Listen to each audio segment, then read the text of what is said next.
Triangle. Ito. Square. Ito. Circle. Ito. Oblong. Oblong. Ito. Diamond. Ito. Rectangle. Rectangle. Ito. Arc. Ito. Scissor. O. Okay, ulit. Ito. Anong shape to? Rectangle. Ulit, Bili. Anong shape to? Square.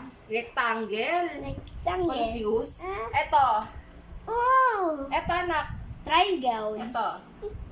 Square. Ito. Oblong. Oblong. Oblong. Ito. Circle. Ito. Diamond. Ito. Arc. Ito. Yan. Very good. O, ang next mo, drawing mo si rectangle. Maliit lang, anak, ha?